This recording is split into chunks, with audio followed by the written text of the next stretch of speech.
The large silver doors slid open with a soft hiss.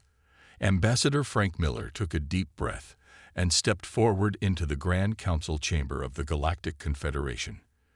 Behind him walked Lisa Patel, Earth's chief science officer, her eyes wide as she took in the massive circular room filled with beings from 27 different worlds. "Remember," Frank whispered, "we are representing all of humanity today." Lisa nodded, trying to hide her nervousness. After decades of searching the stars, humans had finally made contact with alien life 6 months ago. Today was their formal introduction to the Galactic Confederation. The chamber was designed like a giant bowl. Alien representatives sat on curved benches that rose up on all sides. In the center stood a simple platform where Frank and Lisa now walked. Hundreds of eyes, some with strange colors and shapes, watched their every move. At the highest point of the chamber sat 7 beings at a long table. These were the High Counselors who led the Confederation. In the middle sat a tall, blue-skinned alien with 4 arms and silver markings on his face. "Welcome, humans," the blue alien said, his voice surprisingly deep. "I am High Counselor Torix of the Zeraxian people. We have reviewed your application to join our confederation." Frank stepped forward and bowed slightly. "Thank you, High Counselor. Earth is honored to be considered for membership." A thin alien with green skin and large black eyes leaned forward. "We are curious. Your species achieved faster than light travel using only fusion technology. How did you manage this?" Lisa stepped forward. "We developed a way to bend space using focused fusion energy. Our first FTL ship, the Horizon, completed its maiden voyage just 3 years ago." Whispers spread through the chamber. Frank could tell they were surprised, maybe even impressed. But Sorex's expression darkened. "Impossible," said another counselor, this one covered in golden scales. "No species has ever achieved FTL travel with such primitive energy sources. Your development timeline is highly unusual." Frank felt his face grow warm. "I assure you, Counselor, we have brought full documentation of our technological development." Sorex raised one of his 4 hands. "What Counselor Drell means is that most species join the Confederation after at least 500 years of space exploration. You humans have moved from your first moon landing to FTL travel in less than 200 years. It is concerning." Lisa frowned. "Concerning? Why would our progress be concerning?" An elderly alien with pale, wrinkled skin and 6 eyes spoke next. "Species who advance too quickly often lack the wisdom to use their technology responsibly. The Confederation exists to ensure stability." Frank did his best to stay diplomatic. "We understand your concerns, but Earth united specifically to explore space peacefully. We seek only friendship and knowledge." Sorex nodded slowly. "We do not doubt your intentions, Ambassador Miller. But the Science Council has reviewed your technology and classified humans as an improbable anomaly, a species that achieved spaceflight before they were intellectually ready." Lisa couldn't stay quiet. "With all due respect, High Counselor, that judgment seems unfair. We've solved problems your reports indicate the Confederation has struggled with for centuries." The chamber grew silent. Frank winced at Lisa's directness. Sorex's 4 hands clasped together. "Such as your energy crisis, for one," Lisa said. "We've reviewed the data you shared. The quantum fluctuations in your power grid could be stabilized using adaptive resonance techniques we developed for our fusion reactors." Laughter rippled through the chamber. Sorex didn't smile. "Dr. Patel, our scientists have worked on this problem for generations. It is not something a newly spacefaring species could simply fix." "But if you just look at our approach," Lisa started. "Enough," Sorex said firmly. "The Council has decided. Earth will be granted limited observer status within the Confederation. You may establish an embassy and exchange cultural representatives, but full membership is denied at this time." Frank felt his heart sink. After all their preparation, all their hopes, this was a crushing disappointment. "How long until we can apply again?" he asked quietly. The standard waiting period is 50 years, Torex replied. Until then, we welcome you as observers. Perhaps in time, you will prove us wrong about human readiness. As they were escorted from the chamber, Lisa whispered to Frank, "They're wrong about us." "I know," Frank replied, "and somehow we're going to prove it." 6 months had passed since the disappointing first meeting with the Galactic Confederation. Frank Miller sat in his small office at the newly established Earth Embassy, reviewing reports from home. The walls were bare except for a single picture of Earth, looking small and blue against the blackness of space. Frank often stared at it when he felt homesick. A soft chime sounded at his door. Lisa Pottle entered, her face showing more excitement than he had seen in weeks. "You won't believe what I just heard," she said, closing the door behind her. "The Nexus Gate is failing." Frank put down his tablet. "The what?" "The Nexus Gate. It's their main transportation hub, a massive structure that uses quantum entanglement to connect all 27 worlds in the Confederation. Ships enter it in one system and exit in another almost instantly. And it's failing." "How?" Frank asked. Lisa sat down across from him. "Energy instability. The power requirements are enormous, and the system is becoming unstable. They're having emergency meetings about it right now." Frank rubbed his chin thoughtfully. "Is this related to the energy crisis you mentioned during our first meeting?" "Exactly the same problem." Lisa nodded eagerly. "The one they laughed at me for suggesting I could solve." Frank stood up and walked to the window. Outside, strange alien ships moved silently through the void around the massive space station they now called home. "How bad is it?" he asked. "Bad. If the Nexus Gate fails completely, travel between Confederation worlds could take months instead of minutes. Their entire economy would collapse." Frank turned back to her. "And you still think you can solve it?" "Not just me," Lisa said. "But yes, I believe humans could solve this problem. The Confederation scientists are too set in their ways. They keep trying the same approaches." Frank was about to respond when his communication device buzzed. The message was brief. An emergency session of the Council had been called, and Earth's observers were requested to attend. An hour later, Frank and Lisa stood in a small side chamber adjacent to the Grand Council room. Through a viewing screen, they could see the Council in heated debate. The blue-skinned High Counselor, Sorex, looked particularly troubled. "The failure rate has increased by 30% in the last week alone," announced a tall, thin alien that Lisa identified as Drail, the Ziraxian's most respected physicist. "Our best estimates give us less than 6 months before complete system failure." "There must be a solution," insisted a small, purple-skinned counselor. "We cannot lose the Nexus Gate." "My team has explored every theoretical approach," Drail replied. "The quantum fluctuations are following no known pattern. It is, regrettably, unsolvable given our current understanding of physics." Frank looked at Lisa, who was practically bouncing with energy. "You really think you can solve this?" "I know we can," she whispered. "The problem isn't with their math. It's with their fundamental approach. They're trying to eliminate the fluctuations, but we could harness them instead." Frank took a deep breath and pressed the button requesting to speak. A moment later, the chamber fell silent as all eyes turned to the viewing screen showing the humans. "Forgive the interruption," Frank said, his voice steady despite his nerves. "Earth would like to offer assistance with your Nexus Gate problem." Laughter rippled through the chamber. Sorex silenced it with a wave of his hand. "Ambassador Miller, while we appreciate the gesture, this is a highly complex quantum engineering problem.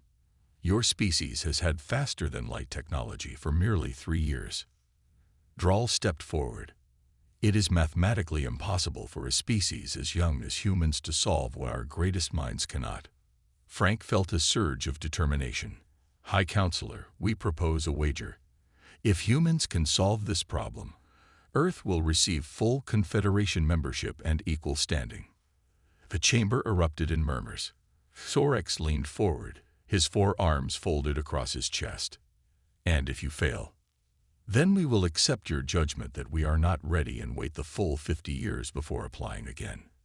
Droll laughed. This is a waste of time. But Xorex raised his hand for silence, studying Frank with new interest.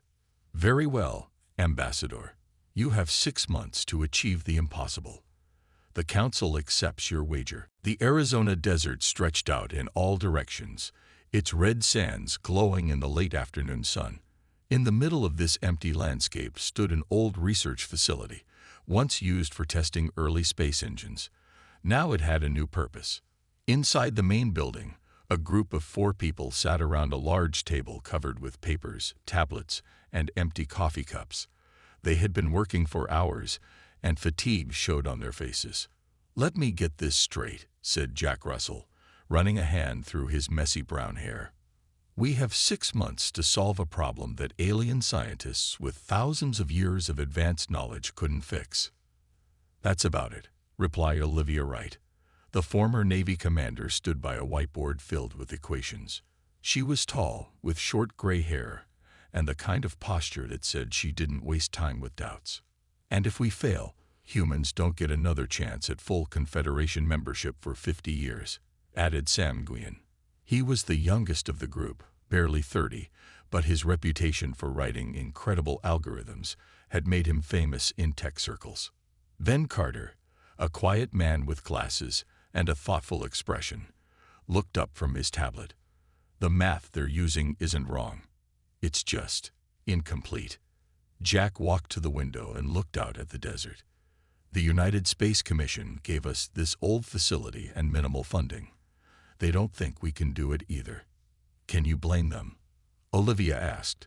"We're trying to fix a massive alien transportation hub that uses quantum physics more advanced than anything we've developed."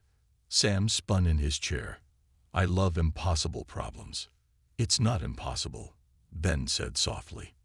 Everyone turned to look at him. "The Confederation scientists are trying to eliminate quantum fluctuations, but what if we don't fight them? What if we use them instead?" Jack's eyes lit up. "Like riding a wave instead of trying to stop it." "Exactly," Ben nodded. "Their approach is too perfect, too controlled. They want an elegant solution." "But the universe isn't elegant," Olivia added, catching on. "It's messy, chaotic." Sam jumped up and rushed to the whiteboard. "If we could predict the pattern of the fluctuations, we could build a system that adapts to them in real time." For the next 3 weeks, the team worked day and night. They built simulations, ran tests, and created prototype after prototype. Each one failed. "This isn't working," Olivia said after their 12th failed test. The small device they had built to harness quantum energy had overloaded again, leaving a scorch mark on the lab floor. "We're missing something," Jack muttered, staring at their smoking prototype. That night, none of them could sleep. At 3 in the morning, they'd all found themselves back in the lab, drawn by the same restless energy. "Remember those old battery arrays from the early 2000s? Olivia said suddenly. "The ones designed to absorb power surges from solar panels." Jack's eyes widened. "You're thinking we could use something similar for the quantum fluctuations?" "Not just absorb them," Olivia said. "Store them and redirect them." "I could write an algorithm that predicts the fluctuation patterns," Sam added, excitement growing in his voice. "It would learn and adapt in real time." Ben, who had been silent, slowly smiled. "And I can create the mathematical framework that explains why it works." They looked at each other, a new hope building. "The Confederation scientists would never try this approach," Jack said. "They're looking for perfection. We're looking for whatever works." "That's the human way," Olivia nodded. "We adapt. We improvise." Sam was already typing on his computer. "Let's get to work." For the next month, they built a new device. It wasn't beautiful or elegant.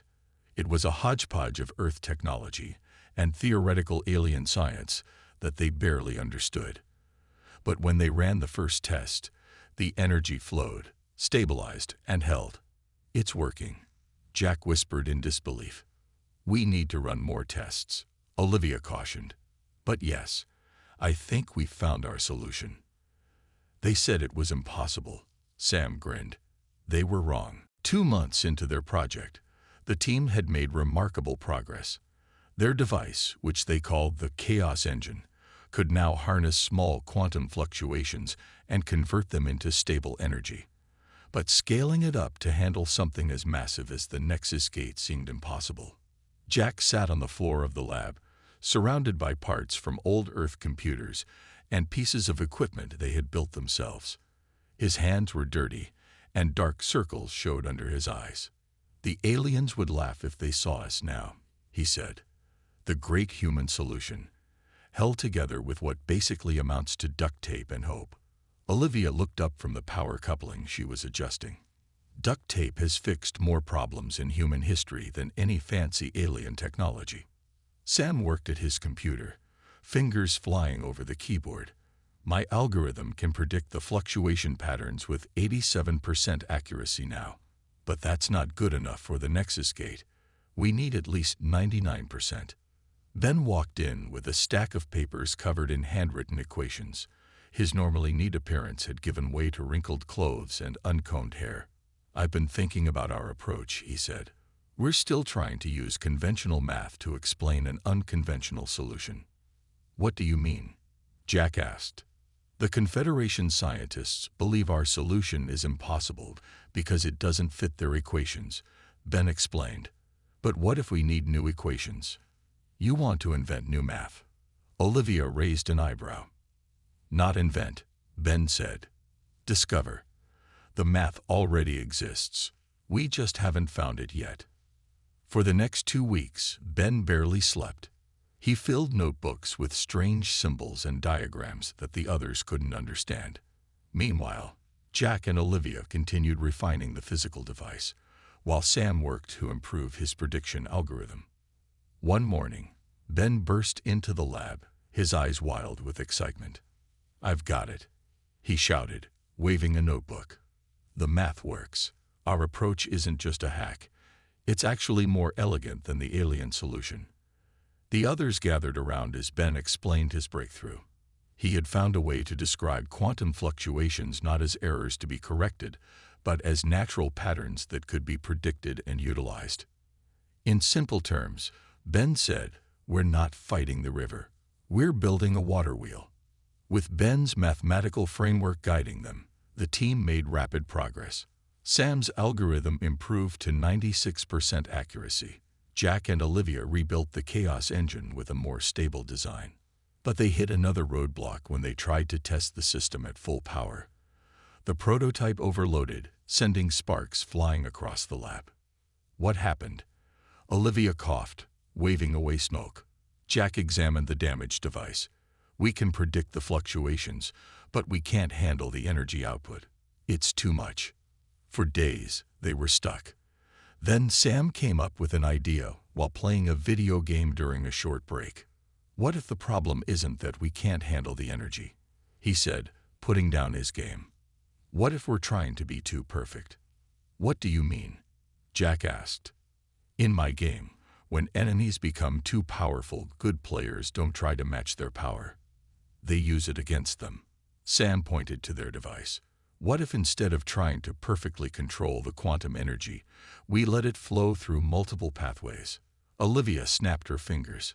"Like a pressure relief system. If one channel gets overloaded, the energy automatically flows to another." "Exactly," Sam nodded. "We build redundancy into the system. It doesn't need to be perfect. It just needs to be flexible." With this new approach, they rebuilt the Chaos Engine once more. This time, it had multiple energy pathways that could open or close depending on the load. Sam's algorithm directed the flow, constantly adjusting to the quantum fluctuations. When they tested it again, the device hummed steadily. The energy flowed smoothly, shifting between channels as needed. The lab's lights glowed brightly without a single flicker. "It's stable," Jack said in amazement. "It's beautiful," Ben added, staring at the readouts. "It's human engineering," Olivia said proudly. "Not perfect, but adaptable." And that, Sam grinned, is why it works when the alien solution failed. While the human team worked in their Arizona lab, events in the Galactic Confederation were growing tense. Frank Miller sat in yet another council meeting, listening to the aliens argue about the human challenge. "It has been 3 months," said Sorix, the blue-skinned High Counselor. "Has there been any word from your scientists?" Ambassador Miller. Frank stood tall. "They are making good progress, High Counselor. They believe they have found a promising approach." A wave of whispers swept through the chamber. Thurl, the lead Xeraxian scientist, stepped forward. "What approach could they possibly have found that we missed?" he asked, his tone openly mocking. Frank had been briefed on the team's work, but understood little of the science. "They are focusing on harnessing the quantum fluctuations rather than eliminating them." The chamber fell silent. Then Droll laughed, a sharp, unpleasant sound. "Harnessing the fluctuations? Impossible. The energy would be too chaotic to control." A small alien with pale pink skin and large eyes stood up. Frank recognized her as Neela, representative of the Neridians, a species known for their empathic abilities. "Perhaps we should not be so quick to dismiss human ideas," Neela said gently. "Their species has shown remarkable adaptability." "Adaptability is not the same as scientific understanding," Droll replied sharply. "The humans are wasting valuable time with this foolish approach." Another counselor, a reptilian being named Vex, hissed in agreement. "And while they play with their primitive theories, the Nexus Gate continues to deteriorate. We should be focusing on evacuation plans for the outer colonies, not indulging human fantasies." Lisa Patel, who had been quietly observing, could stay silent no longer. "Our approach may seem strange to you, but humans have often solved problems by thinking differently, not just by knowing more." Thrall turned to her, his expression cold. "Your confidence is misplaced, Dr. Patel. The gate's failure has accelerated. Your team now has only 3 months, not 6. Frank stepped forward.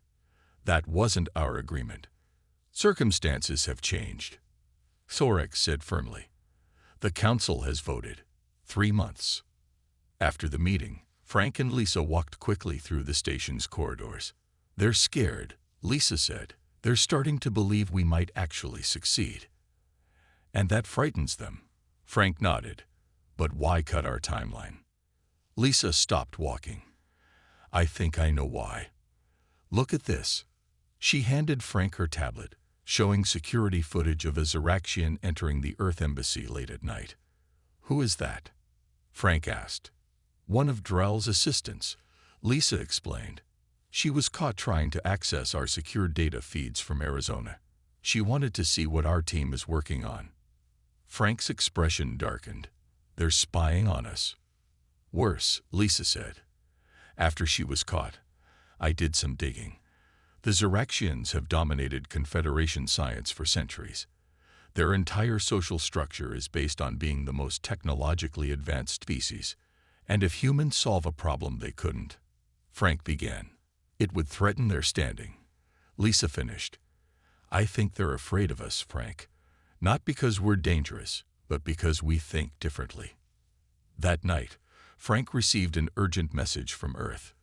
The Nexus Gate had experienced a major failure, affecting travel to 3 star systems. Confederation officials were blaming increased instability, but Frank suspected something else. The next morning, he confronted Sorix in a private meeting. "The gate's failure wasn't natural, was it?" Frank asked directly. Sorix's 4 hands moved nervously. "What are you suggesting, Ambassador?" "I think someone is accelerating the gate's deterioration to ensure humans fail." Sorix was silent for a long moment. "I cannot comment on such accusations, but I will say this. Not all in the Confederation fear human potential. Some of us are curious enough to give us a fair chance." "The timeline remains 3 months, Ambassador," Sorix said firmly. "But I will ensure no further interference." As Frank left the meeting, his communication device buzzed with a message from Lisa. "Team reports major breakthrough. They're ready for full-scale testing." For the first time in months, Frank smiled. "Let them try to stop us now," he whispered to himself. The U.S. Defiant hummed to life as Captain Greg Harris gave the order to prepare for departure. The ship was Earth's newest vessel, sleek and powerful, though still primitive by Confederation standards. Today it had one important mission: deliver the Chaos engine to the failing Nexus Gate. In the cargo bay, Jack, Olivia, Sam, and Ben carefully secured their device. The Chaos engine wasn't pretty, a mix of Earth technology and theoretical alien science, built with whatever materials they could find. But it worked. Hard to believe this thing might save an entire alien civilization, Jack said, patting the metal casing. "If they let us try it," Ben reminded him, "the Xeraxians will fight us every step of the way." Olivia finished checking the power connections. "Then we'll just have to be stubborn, won't we?" The journey to the Nexus Gate would take 2 weeks at maximum speed. As Earth's observer system was in the opposite direction from the gate, they would need to travel through several Confederation systems. Ambassador Miller and Dr. Patel had arranged the necessary clearances, but the team knew the journey wouldn't be easy. 3 days into their trip, the first problems appeared. Sam noticed it while running routine checks on the ship's computer system. "Captain," he called over the comm, "I'm seeing unusual power fluctuations in the main computer." Captain Harris frowned at his control panel. "Run a diagnostic." "Already did," Sam replied. "Something's interfering with our systems. This isn't a mechanical failure. It looks deliberate." Jack and Olivia exchanged worried glances. They both knew what this meant: sabotage. For the next several days, Sam worked around the clock to protect the ship's systems. He created security patches and backup routines to keep the essential functions running. Meanwhile, Jack and Olivia took turns monitoring the Chaos engine, making sure it remained stable during transit. On the 10th day, disaster struck. Ben, who had been working tirelessly on final calculations, collapsed in the ship's mess hall. "Med bay now," Jack shouted as he and Olivia carried their friend's unconscious form through the corridors. The ship's doctor ran tests but looked puzzled. "I've never seen an illness like this. His nervous system is showing strange patterns of activity." "Is it contagious?" Captain Harris asked, concern etched on his face. "No," the doctor replied. "It appears targeted, almost artificial." "Biological sabotage," Olivia whispered to Jack when they were alone. "Someone really doesn't want us to succeed." With Ben unconscious and the ship's systems continuing to fail, the situation grew desperate. They were still 4 days from the Nexus Gate, and time was running out. Captain Harris called a meeting on the bridge. "Our navigation system is compromised. The plotted course will take us through an unstable region of space, a nebula with unpredictable energy storms." "Can we go around it?" Jack asked. "Not if we want to reach the gate in time," the captain replied grimly. "Going around would add 3 days to our journey." Olivia studied the star charts. "We need to go through it, then." "It's too dangerous," Harris objected. "No Confederation ship would attempt such a crossing." "We're not a Confederation ship," Sam pointed out. "We're human. We take risks. And we adapt," Olivia added. She turned to the captain. "I served 15 years navigating Earth ships through difficult conditions. Let me plot a course through the nebula." After a moment's hesitation, Harris nodded. "Do it." For 2 terrifying days, the Defiant pushed through swirling clouds of energized gas and radiation. The ship shuddered and groaned. Warning lights flashed constantly on the bridge. Twice they nearly lost power completely. But Olivia's calculations held true. She adjusted their course constantly, finding safe passages where none seemed to exist. Sam kept the failing computer systems running through sheer determination and clever coding. On the 14th day, the Defiant emerged from the nebula, battered but intact. Ahead of them loomed the massive structure of the Nexus Gate, a ring of metal and energy larger than Earth's moon. "We made it," Jack said softly. The ship's comm system crackled to life. "Unidentified vessel. This is Nexus Control. You are approaching a restricted area during an emergency situation. Identify yourself immediately. Captain Harris straightened his uniform and took a deep breath. This is Captain Gray Harris of the Earth vessel Defiant. We bring the human solution to your gate problem. There was a long pause. Proceed to docking bay 7. The controller finally replied, not bothering to hide the skepticism in their voice. The Science Council awaits your solution. The docking bay of the Nexus Gate Station was filled with alien officials and scientists when the humans arrived. Jack, Olivia, and Sam pushed a large hovering platform carrying the Chaos Engine. Behind them walked Captain Harris and 2 crew members supporting Ben, who had regained consciousness but remained weak. Frank Miller and Lisa Patel rushed forward to meet them. You made it, Lisa said, relief clear in her voice. We heard your ship was damaged. Nothing we couldn't handle, Jack replied with a tired smile. How bad is the gate situation? Frank's expression was grim. Critical. They're evacuating non-essential personnel. The gate has been shut down except for emergency transport. At that moment, the crowd of aliens parted to reveal Drell and High Counselor Sorix approaching. Drell's face showed open disdain as he looked at the human device. This is your solution, he asked, pointing at the Chaos Engine. This primitive contraption. Olivia stepped forward. It may not look impressive, but it works. We've tested it extensively. On what scale? Drell challenged.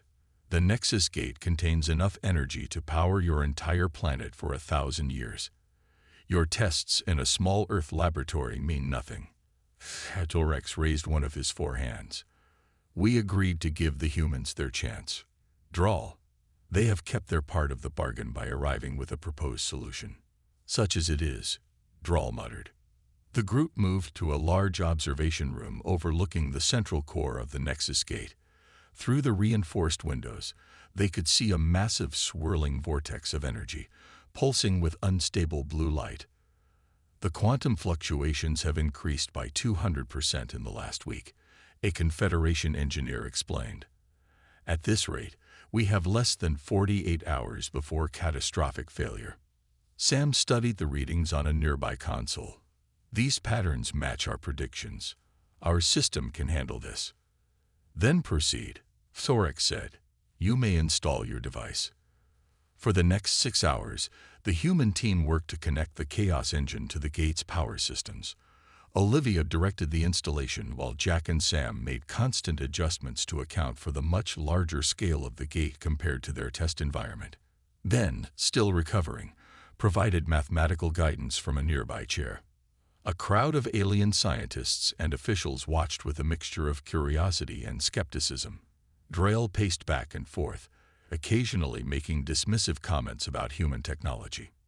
Finally, everything was ready. The team gathered around the control panel while Confederation engineers evacuated non-essential personnel from the core section. All connections are secure, Olivia reported. The adaptive pathways are in place. Algorithm is running and ready to manage the fluctuation patterns, Sam added. Jack looked at his friends, then at Frank and Lisa.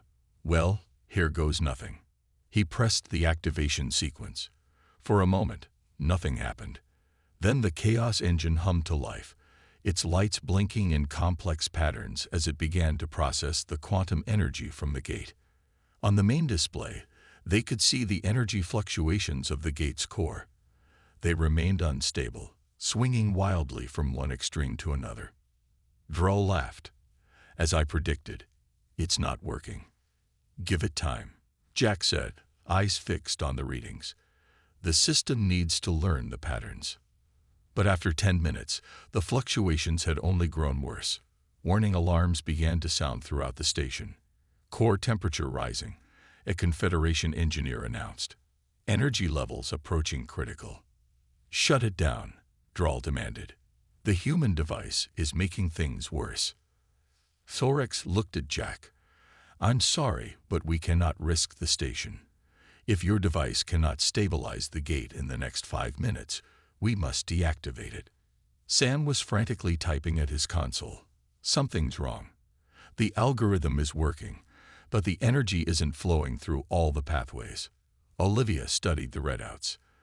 There's a blockage in the third junction. The energy can't distribute properly. Can we fix it? Jack asked. Olivia looked grim. Not without shutting down and rebuilding part of the system. We don't have time. Ben, who had been quiet until now, suddenly spoke up. We don't need to fix it. We need to bypass it. How? Jack asked. Ben's eyes were bright with sudden inspiration. Create a feedback loop. Route the excess energy back into itself. That's insane, Drell protested. It would create a cascade failure.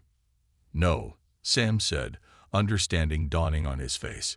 It would create a self-sustaining system. The energy would feed itself.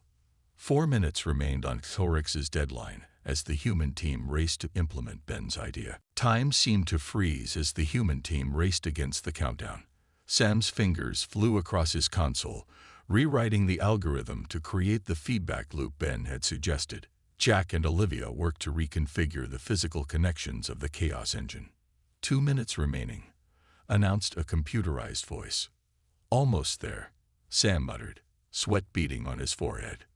Drell stood with his arms crossed, watching with barely concealed satisfaction. Other alien scientists whispered among themselves, many already moving toward the exits, expecting failure. Thorix remained silent, his 4 arms clasped together in front of him. Lisa and Frank stood nearby, tension visible in their postures. 1 minute remaining, the voice announced. Ready on my end, Sam called out. Physical reconfiguration complete, Olivia confirmed. Jack took a deep breath. Let's try again. He initiated the sequence. The chaos engine hummed louder, its lights flashing in new patterns. On the main display, the wild swings of energy continued for several heart-stopping seconds. 30 seconds remaining. Come on, Jack whispered. Come on. Suddenly, something changed. The violent fluctuations began to smooth out. The swirling energy in the gate's core shifted from angry red to a steady blue glow. Energy patterns stabilizing, reported a surprised Confederation engineer. Quantum fluctuations decreasing. 10 seconds remaining. With each passing second, the gate's core grew more stable. The warning alarms fell silent one by one. Time expired, the computerized voice announced. Xorx stepped forward, studying the readouts with all 4 of his eyes. Remarkable. The gate is stabilizing. Not just stabilizing, the Confederation engineer said in astonishment. Power efficiency has increased by 47% and rising. Drull pushed forward to examine the data himself. This is unexpected. Ben smiled weakly from his chair. The feedback loop doesn't just contain the energy, it amplifies it. The more unstable the gate was, the more energy our system can harness. Sam was still monitoring his console. The algorithm is learning faster than I expected. It's adapting to the fluctuation patterns in real time. By my calculations, Olivia added, once the system reaches full equilibrium, the gate will operate at nearly double its original efficiency. The observation room had fallen completely silent. Every alien was staring at the readings, or at the now stable blue glow of the gate's core. You did it, Frank said quietly. You actually did it. Jack looked around at his team, at Sam's exhausted smile, Olivia's proud stance, and Ben's tired but satisfied expression. We did it, he corrected. Together. 3 days later, the full Confederation Council convened in the Grand Chamber. The human team stood at the center, still tired but standing tall. Behind them, the large viewing screen showed the Nexus Gate operating smoothly, more stable than it had been in decades. High Counselor Sorex rose from his seat. The Council has reviewed the events at the Nexus Gate. The human solution has not only stabilized the gate, but improved its efficiency by 217%. This is an achievement without precedent. Murmurs spread through the chamber. Even Drell, standing to one side, couldn't hide his amazement. As agreed, Torix continued, Earth is hereby granted full membership in the Galactic Confederation, with all rights and privileges that entails. Cheers erupted from the Earth delegation. Frank stepped forward to accept the formal membership certificate, a simple tablet that now listed Earth as the 28th member world. Thorax raised his hands for silence. Furthermore, the Council proposes the establishment of a new research institute on Earth, where Confederation scientists may study the unique human approach to problem-solving. After the ceremony, Drell approached the human team. For a moment, he stood awkwardly before them. "I was wrong," he finally said. "Your solution was impressive." "Thank you," Jack replied simply. "There is one thing I still don't understand," Drell admitted. "How do humans think of solutions that defy statistical probability? How do you imagine what seems impossible?" The four friends exchanged glances. Jack smiled. "We don't believe in impossible," he said. "Throughout our history, humans have done things everyone said couldn't be done. We flew when they said we couldn't fly. We went to space when they said we couldn't reach it. We split the atom when they said it couldn't be split." Olivia nodded.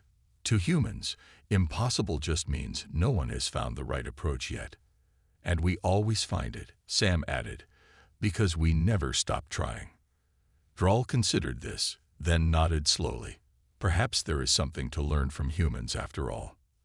As they walked away, Ben leaned on Jack's shoulder. "What do you think we'll do next, now that we've saved the aliens?" Jack grinned. "Whatever it is, I'm sure someone will tell us it's impossible." "Perfect," Olivia laughed. "Those are exactly the kind of problems humans are best at solving."